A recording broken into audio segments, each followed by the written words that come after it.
the 4 o'clock news, 6 o'clock, they're still watching cable television. They look to that as their only news source because everybody still reads the newspaper, and so it's all, and then you look at how many people, staffers still work in the linear piece. So it's interesting. It's interesting, and it's going to be a lot to handle for most. But at the end of the day, we'll see how or see what the future holds. But yeah, we will see. We will see what the future holds, and what will be next. I have seen that Netflix is starting to incorporate video podcasts to their platform, which I think is pretty dope. Again, it's they have been doing live wrestling events, live boxing events, live comedy shows. Next day, all they need to do is do live award shows. Let me know, like the Grammys or the Oscars or something like that. It will be interesting. It will be interesting to see. Let's see. What do we have next? What do we have next to share? So, do I want to talk about? Let me talk about. Let me talk a little bit about this. Well, I'm not gonna talk a little bit. I'm actually gonna talk a lot. So, if you haven't heard, U.S. strikes Venezuela and captures Maduro. Trump says we're going to run the country for now. Let me go ahead and share a soundbite for you all, and then we will talk on the other side about this. Let me see here.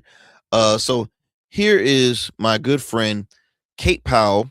Most of y'all know her as Kate for the People. That is her platform. Please support and subscribe to her Substack, YouTube channel, all her platforms. Follow her on Instagram, and oh, there we go. Follow her on Instagram, and yeah. So let me show you this clip real quick. Haven't had to wake up and do breaking news since the big beautiful bill, but here we are. So the U.S. has not only done a land strike, but has captured Nicolas Maduro and his wife, and have, I believe, brought them back to the U.S. at this point, where Pam Bondi says they will be indicted on charges of narco-terrorism in New York. Before you ask, no, they absolutely did not get congressional approval from the armed services committees. They did not notify them that would justify an attack on Venezuela without congressional approval. So what is this authorization that they're probably trying to use? It's called the 2001 AUMF, which is Authorization for Use of Military Force. The 2001 AUMF was put in place in the wake of 9/11, giving the president pretty broad ability to counter terrorism and whatever. And this one has ended up being a catch-all for a lot of presidents, organizations, or persons.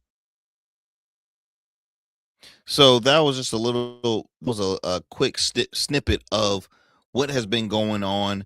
Let me see if I can also get a soundbite of President Donald Trump sharing about the recent strike and the capture of the Venezuelan president.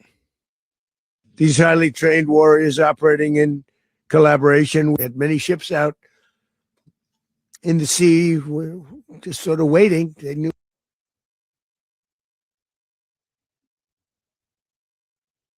Sorry, y'all. We're having some technical difficulties with that. Let me see if I can. What is going on here? Sorry about that, y'all. Look, we're gonna having some technical difficulties here. Let me see if I can. Let me see if I can pull that up for y'all again. Give me 1 second. I apologize for that.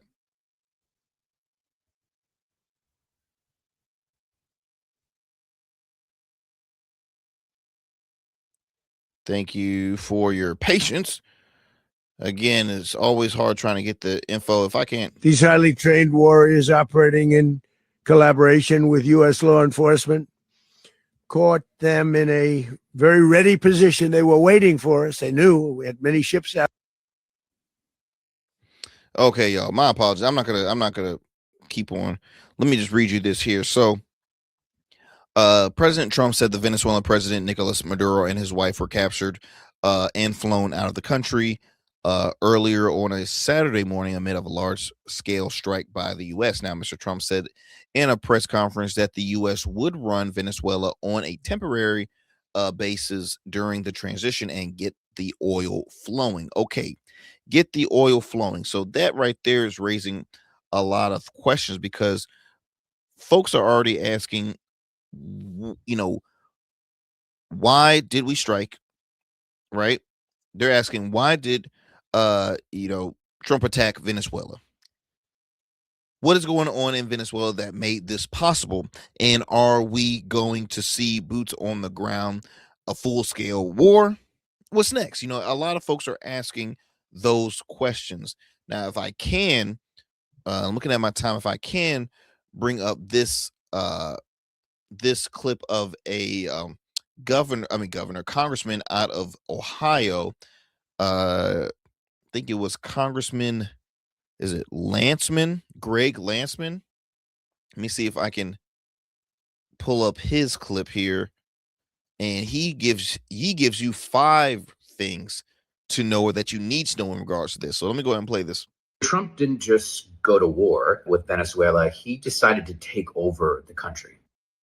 We're going to run the country until such.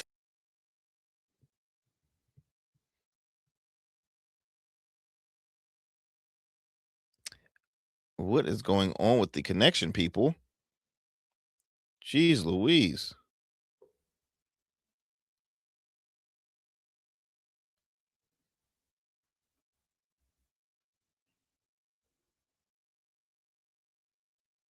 Hold on. Y'all, my apologies with the technical difficulties we're having here. Look, it happens. It happens. Well, it looks like I can't share that either. Jeez Louise. Okay, so he gives you his 5. That congressman gives you 5 reasons. Hopefully I'll find that video a little later on. If not, I'll post it on our social media platform. But folks are wanting to know, like, okay, what is the deal? Why is this happening? Why did you do this? Is there going to be a war that's coming in place? Because at the in the beginning of the term, Trump was like, hey, look, I'm a no war president. We're not going to be in any war whatsoever, yada yada yada. Now, a lot of folks are stuck between a rock and a hard place. Like they're 50-50 with it. They see it as, look, the president of Venezuela wasn't a good man. Okay, he was not. Now, they also see benefits of being in charge of Venezuela. So let me just read you a little bit here. And these are geopolitics predictable when, obviously folks follow energy, minerals, and military positioning. So largest proven oil reserved in the world, Venezuela. One of Africa's top oil producers and strategic energy hub, Nigeria. U.S. strikes conducted that happened on Christmas Day. Then targeted Islamic State-linked militias, coordinated with Nigerian authorities. One of the largest undeveloped rare earth mineral deposits outside of China is Greenland. Now, if you put all that together, oil, rare earth minerals, strategic access, and military positioning. Just saying, there's so much stuff happening within that piece. Now you have folks, people of Venezuela. You have folks that are celebrating the capture of Maduro. Then you also have people protesting. You have thousands of gatherings in Times Squares that was going on, protest the attack of Venezuela and captured President Maduro. Now they had spoke with President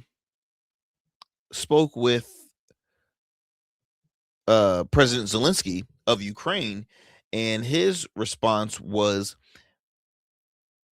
if it's possible to deal with dictators like that, just like that, then the United States of America knows what to do next. I mean, it's the whole back and forth thing, y'all. It's back and forth.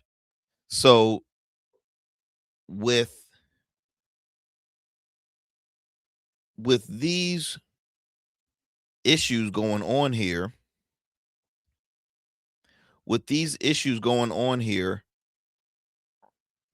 I guess most folks are just again going to be saying, what is next? What is next for us? Now, let me read you a couple of statements here.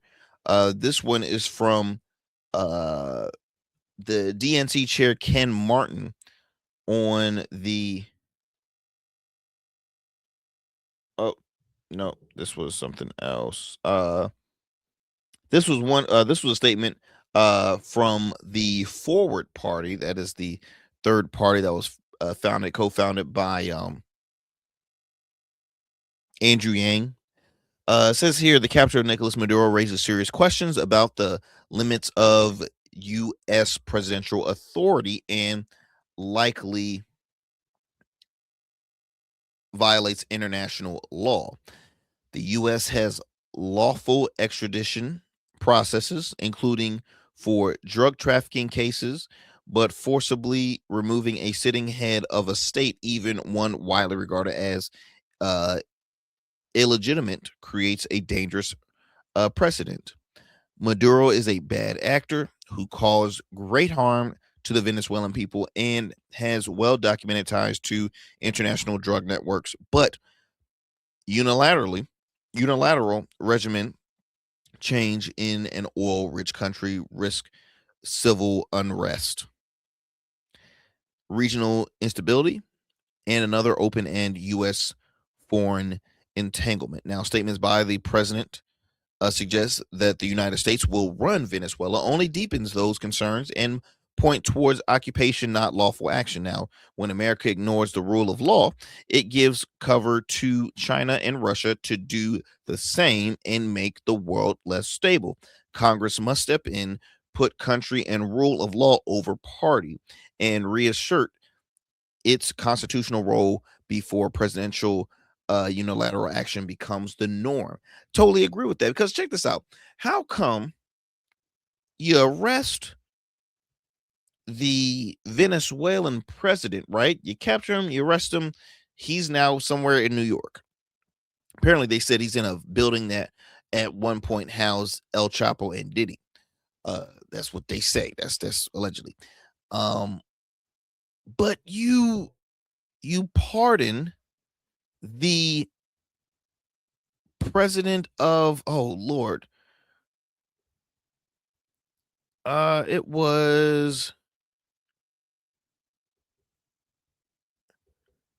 the president of Honduras. You pardon the president of Honduras, who was sentenced to 45 years in prison for a crime he committed. Okay, a crime he committed. I'm talking deporting like 700 tons of cocaine.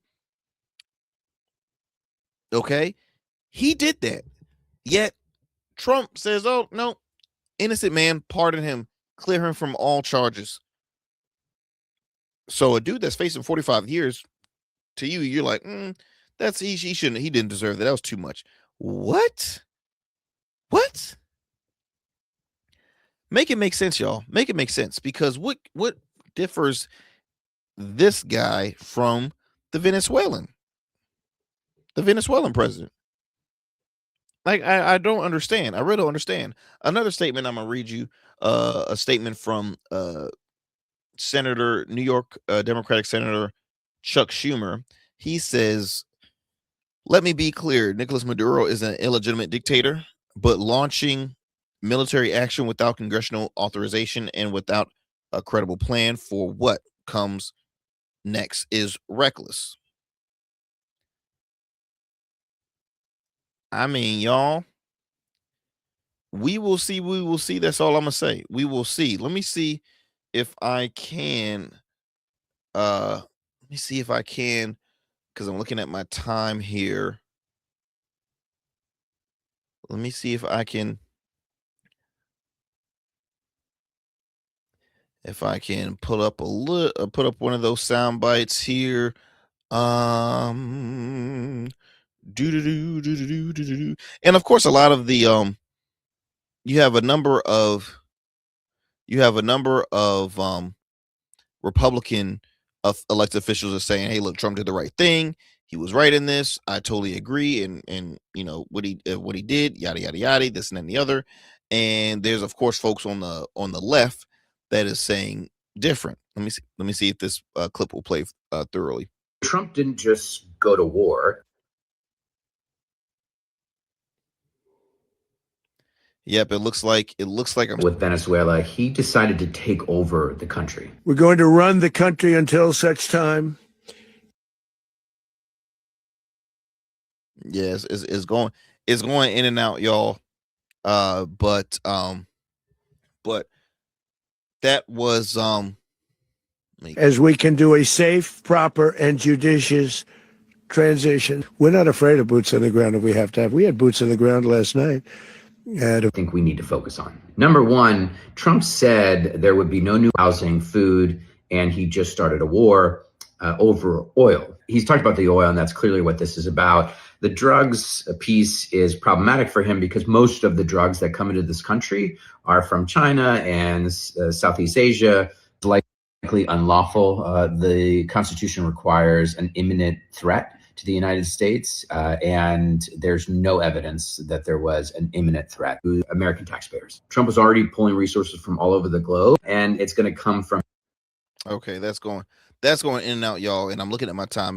I don't have the time for it to go in and out. But look, what I'm gonna do a mini pod. I'm gonna do a mini pod talking about what's been happening, what's going on currently right now, just in real time. I'm gonna post that up once I end this episode. But yeah, we got a lot to discuss, man. We got a lot to discuss. This is just the start of 2026, so Lord knows what we got coming forth within this year. I hope it will be wonderful and great for all of us as individuals and the listeners and all that great stuff.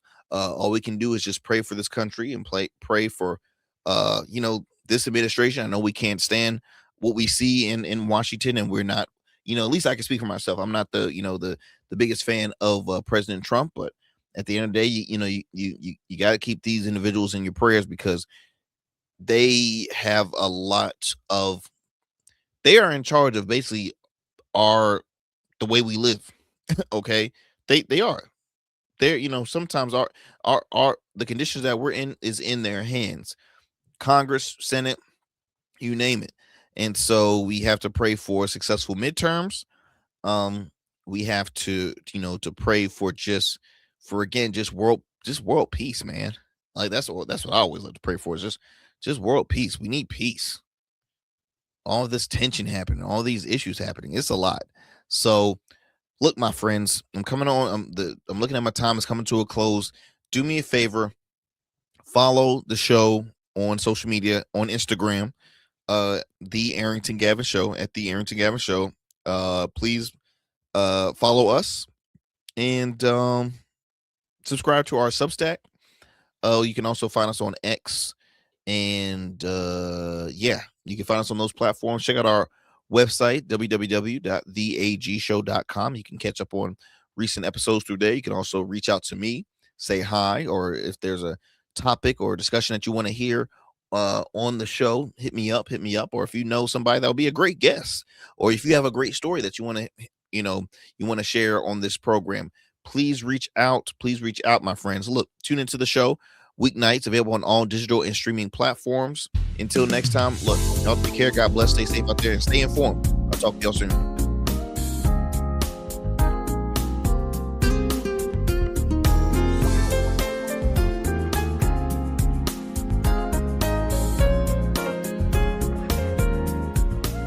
That's it for tonight on the Arrington Gavin Show. Thanks for tapping in and keeping the conversation alive. Don't forget, stay connected with us on all platforms. Follow at Arrington Gavin on Instagram, Blue Sky, and X, and subscribe to the official Substack for exclusive takes and deep dives you won't get anywhere else. We're here every weeknight, same time, same energy, same real talk. Until next time, stay bold, stay sharp, and stay true.